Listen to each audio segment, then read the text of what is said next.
우리 오늘 함께 볼 말씀은 누가복음 11장 5절에서 8절까지의 말씀입니다. 누가복음 11장 5절에서 8절까지의 말씀입니다. 다 함께 봉독하도록 하겠습니다. 예수께서 그들에게 말씀하셨다. 너희 가운데 누구에게 친구가 있다고 하자. 그가 밤중에 그 친구에게 찾아가서 그에게 말하기를 여보게 내게 빵 3개를 구워주게. 내 친구가 여행 중에 내게 왔는데 그에게 내놓을 것이 없어서 그러네 할 때에 그 사람이 안에서 대답하기를 나를 괴롭히지 말게. 문은 이미 닫혔고 아이들과 나는 잠자리에 누웠네. 내가 지금 일어나서 자네의 청을 들어줄 수 없네 하겠느냐? 내가 너희에게 말한다. 그 사람의 친구라는 이유로는 그가 일어나서 청을 들어주지 않을지라도 그가 졸라대는 것 때문에는 일어나서 필요한 만큼 줄 것이다. 아멘. 여러분들이 지금 요즘에 봄에 볼 수 있는 것들에 대해서 말씀을 계속 배우고 나누고 있어요. 그런데 우리가 봄에 볼 수 있는 것에는 미세먼지 아니면 꽃샘추위 이런 기상현상만 있는 게 아니에요. 오늘은 눈도 왔죠. 우리가 봄이라는 특수한 시기 안에서 우리가 특별히 만날 수 있게 되는 것들이 있어요. 무엇이 있을까요? 대표적으로는 또 우리가 또 전도사님을 포함한 우리 학생들이 만나게 되는 새학기가 있죠. 물론 1년 안에는 1학기도 있고 2학기도 있지만 특별히 1학기에서만 받을 수 있는 특별한 감성이 있는 것 같아요. 그리고 그 특별한 느낌을 받을 수 있는 가장 큰 이유는 친구 때문이겠다 싶어요. 새로운 학년이 시작하면 새로운 친구들을 만나고 특히 지호처럼 또 새로운 학교에 진학을 하거나 한다면 그 새로운 느낌은 더 하죠. 어떤 친구들을 만나게 될까? 내가 마음에 드는 친구한테 어떻게 다가가야 할까? 많은 고민들을 하게 하는 시점이 봄, 특별히 새학기를 보내고 있는 요즘인 것 같아요. 그래서 오늘은 친구에 대한 이야기를 함께 나누어 보려고 해요. 그럼 먼저 질문 하나를 던지고 시작할게요. 여러분, 친구는 좋은 건가요? 나쁜 건가요? 좋은 거? 좋은 거만 나쁜 거만? 네, 좋은 거 3분의 1, 나쁜 거 3분의 1, 귀찮은 거 3분의 1. 많이 이렇게 의견들이 있을 거예요. 특히 이 동양권, 우리가 살고 있는 동양권에서는 친구를 잘 사귀어야 된다. 나쁜 친구와는 어울리면 안 된다. 이런 뜻을 가진 속담, 격언, 사자성어들이 정말 많이 있어요. 그러니 좋은 친구를 주변에 두어야 한다라는 말들을 많이 우리는 듣고 자라죠. 이렇게 보면 친구라는 것이 무조건 좋다는 것은 아니구나. 나쁜 친구들도 이 세상에는 있구나라는 것을 우리가 알 수 있어요. 우리에게 좋은 영향을 주는 그런 친구, 그런 관계가 있는 반면에 나에게 나쁜 영향을 주는 그런 관계도 있다는 것이죠. 성경에도 여러 친구 관계가 등장하지만 그 모든 관계가 좋은 모습으로 비추어지는 것은 아니에요. 성경은 좋은 친구와 나쁜 친구 이 두 모습을 모두 이야기하고 있죠. 우리 누가복음 23장 12절을 다 함께 읽어볼까요?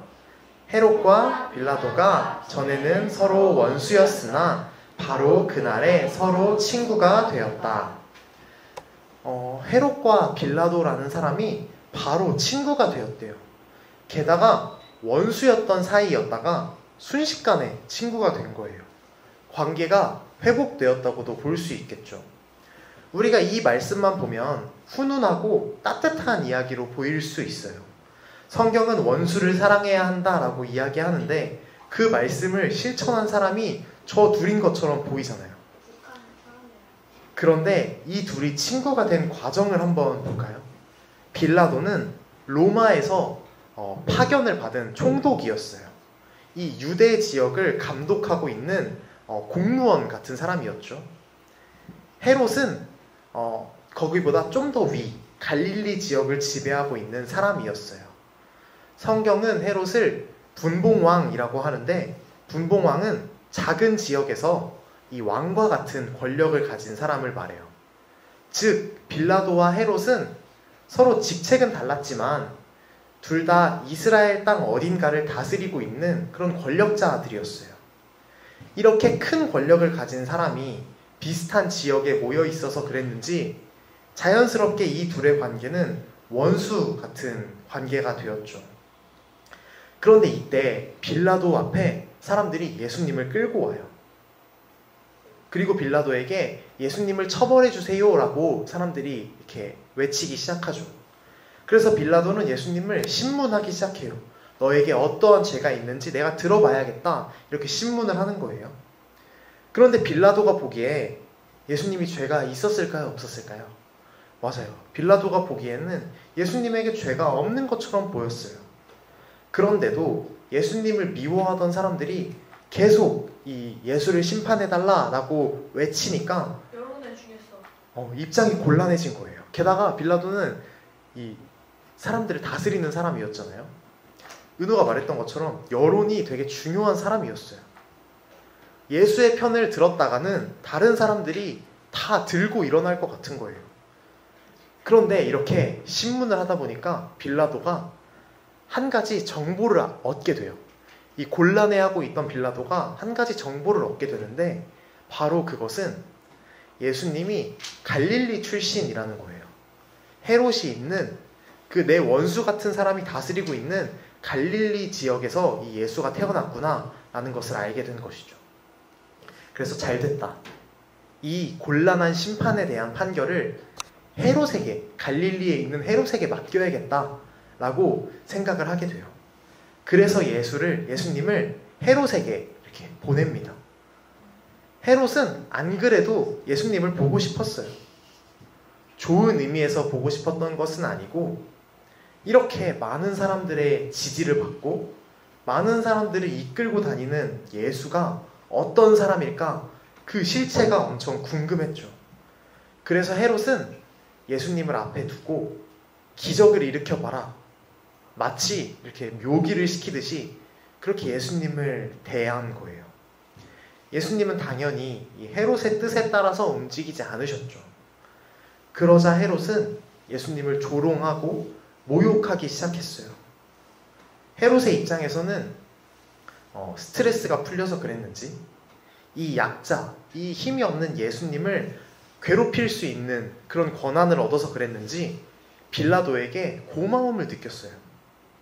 빌라도 입장에서도 내가 이렇게 함부로 할 수 없었던, 나한테는 곤란한 심판이었던 이 예수님에 대한 심판을 저 헤롯이 이렇게 대신 해주니까, 저 예수라는 사람을 이렇게 쥐락펴락하니까 자기에게서 책임이 떠났다라고 생각을 했을 것이죠. 그리고 그것에 대해서 빌라도 역시도 고마움을 느끼기 시작했어요. 그래서 이 둘은, 빌라도와 헤롯은 결론적으로 예수님을 괴롭힘으로, 한 명의 약자를 공격하고 조롱함으로 인해서 친구가 된 거예요. 공동매죠. 맞아요. 실제로도 이런 일이 정말 많이 벌어져요. 우리가 누군가와 친해지는 가장 쉬운 방법은 뭘까요? 이 옳고 그름을 떠나서 그냥 쉬운 방법 말이에요. 은우가 이야기했듯이 독일의 많은 사회학자들은 이렇게 이야기해요. 어떤 사람들이 급격히 친분을 쌓기 위해서는 공통의 적을 만드는 것이 효과적이다. 모두 함께 욕할 수 있는 대상을 정하면 그 사람의 욕을 하다가 서로 친해질 수 있다. 그리고 특별히 그 욕할 대상은 약자여야만 한다라고 이야기를 하죠. 같이 욕하는 그 공통의 적이 실제로 힘이 센 사람이고 강자라면 욕하기 좀 부담스럽죠. 그러니까 그냥 아무리 욕해도 상관없는 존재를 지목해서 그 사람을 함께 괴롭힘으로 친분을 쌓는 일이 정말 많이 있어요. 다 같이 한 명을 놀리고 괴롭히면서 친해지는 그런 왕따 같은 문화가 전도사님이 어릴 때도 있었죠. 그리고 그건 꼭 어릴 때만 있는 문화는 아니에요. 어른이 되고도 어른들끼리도 이런 일들이 정말 많이 일어나죠.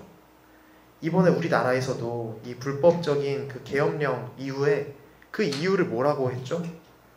대한민국에 들어와 있는 중국 사람들 때문이라고 했어요. 그런데 우리나라에 외국인으로 들어와 있는 사람들은 기본적으로 사회적인 약자들이에요.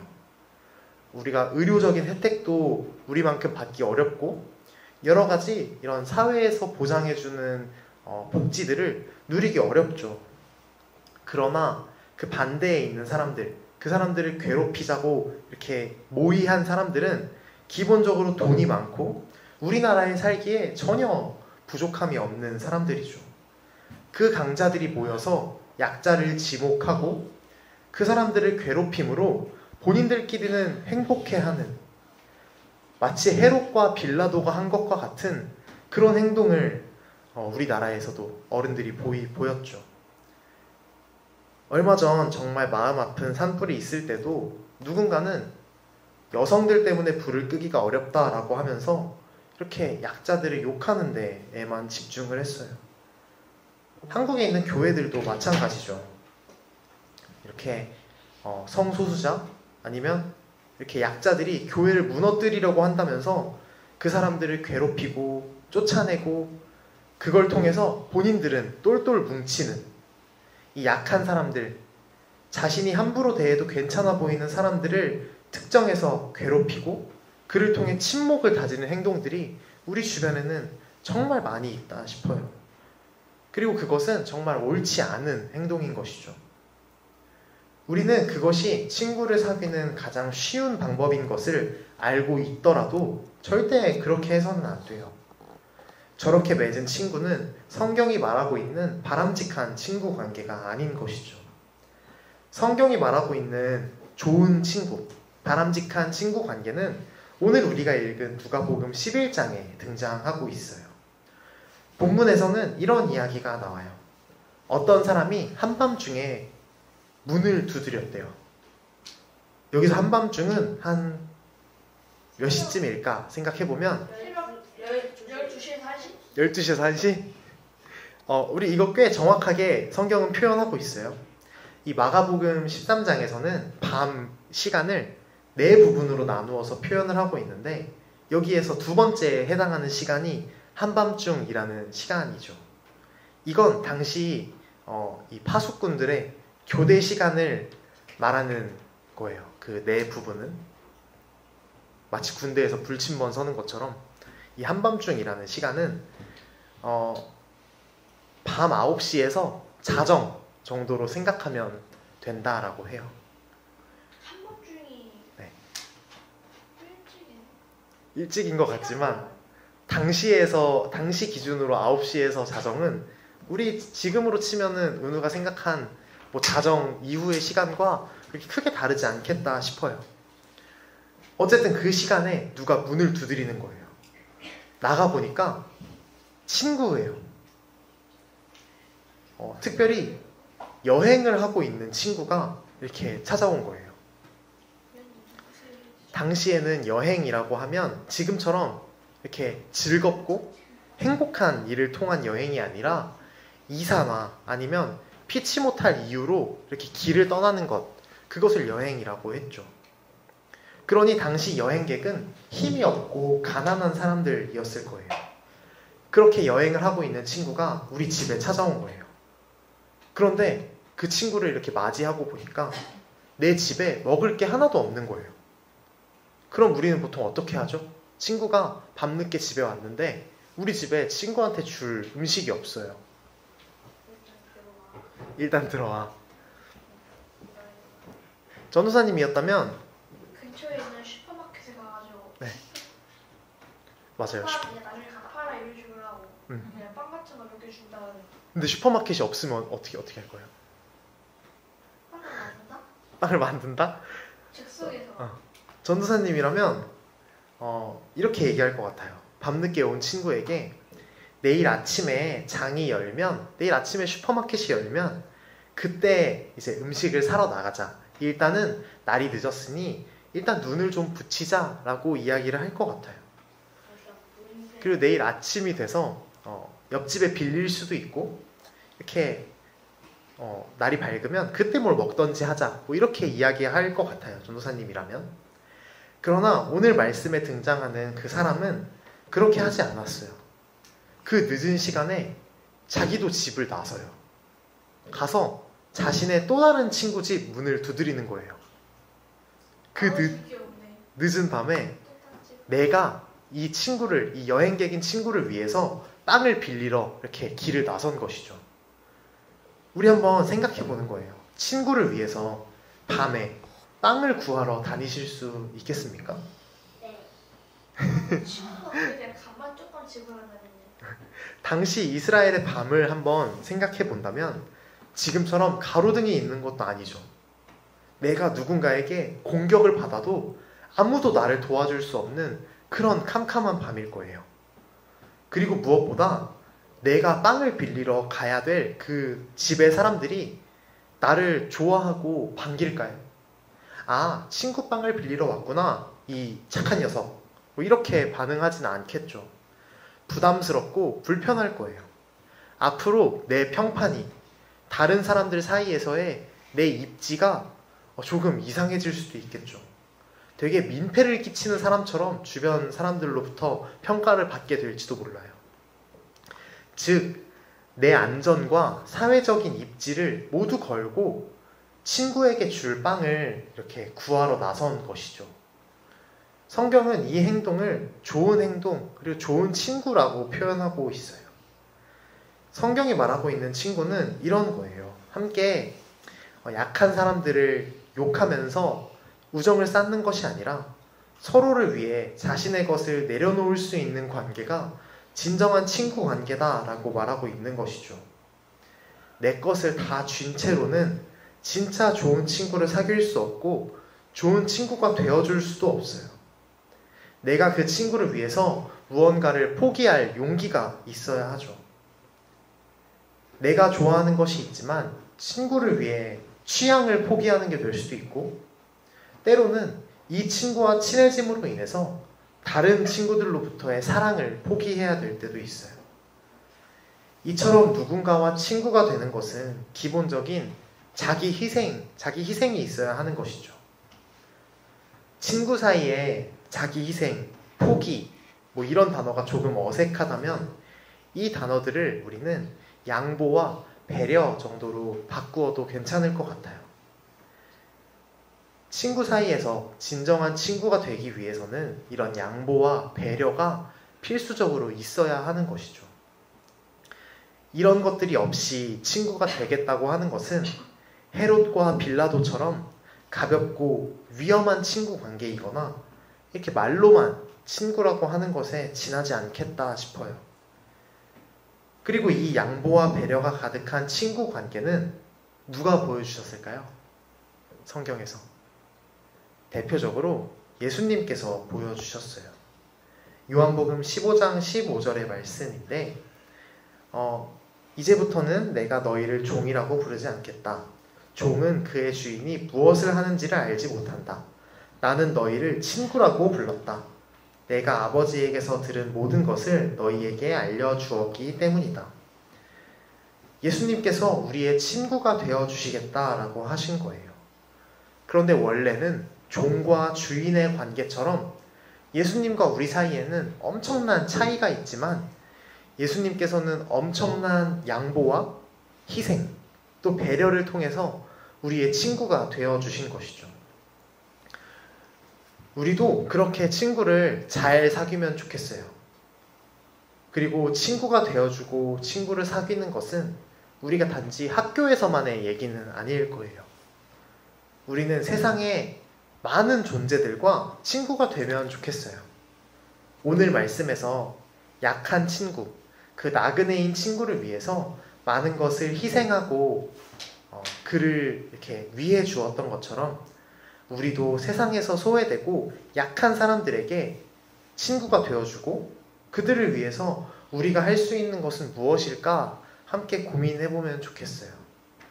특별히 양보와 배려라는 그 정신을 가지고 고민을 해봐야겠죠. 특별히 지금 우리나라가 정말 큰 재난 상황 가운데 있어요. 우리가 이 산불로 인해서 피해를 입은 사람들, 또 삶의 터전을 잃어버린 동물들, 파괴된 자연들에게 우리는 어떻게 친구가 되어줄 수 있을까 함께 고민해보면 좋겠어요. 우리가 말에서 멈추는 것이 아니라 어떤 행동들이 우리에게 필요할지 고민하는 그런 한 주가 되면 좋겠습니다. 우리 헤롯과 빌라도가 그랬던 것처럼 누군가를 괴롭힘을 통해서 친구를 사귀는 것이 아니라 서로의 양보와 배려를 통해 학교와 세상 곳곳에서 좋은 친구를 사귀고 또 우리 또한 누군가에게 그런 좋은 친구가 되어주는 우리 모두가 되기를 소망합니다. 우리 기도하겠습니다.